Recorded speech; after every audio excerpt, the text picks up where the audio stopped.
আনন্দের বন্যা বইছে কোটা আন্দোলনের অন্যতম সমন্বয়কারী আসিফ মাহমুদ সজীব ভূঁইয়ার পরিবারেও। সেই সাথে আনন্দিত কুমিল্লার মুরাদনগর উপজেলাবাসী, কারণ মাত্র ২৬ বছর বয়সে তিনি হলেন অন্তর্বর্তী সরকারের উপদেষ্টা।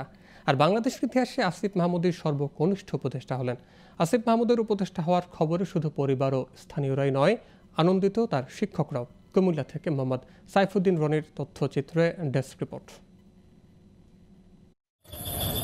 বৈষম্য বিরোধী ছাত্র আন্দোলনের অন্যতম সমন্বয়ক আসিফ মাহমুদ সজীব ভূঁইয়া সরকারি চাকরিতে কোটা পদ্ধতি সংস্কারের দাবিতে রাস্তায় নেমেছিলেন। তার বাড়ি কুমিল্লার মুরাদনগর উপজেলার আকুবপুর ইউনিয়নের আকুবপুর গ্রামে। তিনি আকুবপুর গ্রামে ইয়াকুব আলী ভূঁইয়া পাবলিক উচ্চ বিদ্যালয় থেকে অষ্টম শ্রেণী এবং রাজধানীর তেজগাঁ হোসেন আলী উচ্চ বিদ্যালয় থেকে এসএসসি ও আদমজী ক্যান্টনমেন্ট কলেজ থেকে এইচএসসি পাশ করেন।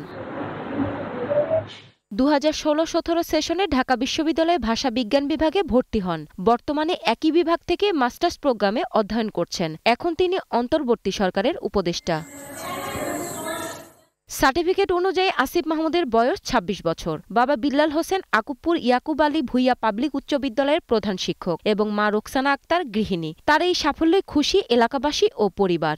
এমন একটা জায়গায় প্রতিষ্ঠিত হয়েছে, আমরা অনেক গর্বিত, যাতে সে তার দায়িত্ব সঠিকভাবে পালন করতে পারে। আমার ছোট ভাই যে দায়িত্ব নিয়েছে, আশা করি আমাদের কুমিল্লা গর্ব অনুসারে সে আশার মর্যাদা অবশ্যই রাখবে। আমরা অনেক বেশি আনন্দিত যে আমার ভাই আজকে এত বড় একটা স্বীকৃতি পাইছে, এত বড় একটা আন্দোলনকে সফল করতে পারছে। বাবা হিসেবে আমার কাছে এখন খুবই ভালো লাগতেছে, কারণ এখন দেশের যে ফেসিবাদী রাজনীতি, এই রাজনীতি সমূলে উৎপাদন করার জন্যই কিন্তু তারা এখন পদক্ষেপ নিচ্ছে এবং কাজ করতে আছে, দেশের জন্য কাজ করতে আছে।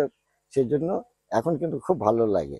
আসিফ মাহমুদের এই সাফল্যে খুশি এলাকার সুশীল সমাজের প্রতিনিধিরাও। যে সমস্ত ছাত্ররা এই আন্দোলন করলো একটা সরকারি চাকরির জন্য, আজকে তারাই সরকারের একটা অংশ হয়ে গেল। অন্তর্বর্তীকালীন সরকারের উপদেষ্টা হিসেবে সে নিয়োগ পেয়েছে। আমরা তাই এলাকাবাসী এবং তাকে আন্তরিকভাবে অভিনন্দন জানাই এবং তার এই সফলতার জন্য আমরা তার দোয়া করি সে যেন আরো ভালোভাবে বাংলাদেশের খেদমত করতে পারে। ২০১৮ সালে কোটা সংস্কার আন্দোলনেও তিনি সক্রিয় ছিলেন। তিনি এখন ছাত্র অধিকার পরিষদের ঢাকা বিশ্ববিদ্যালয় শাখার আহ্বায়ক হিসেবে দায়িত্ব পালন করছেন। Global television news desk.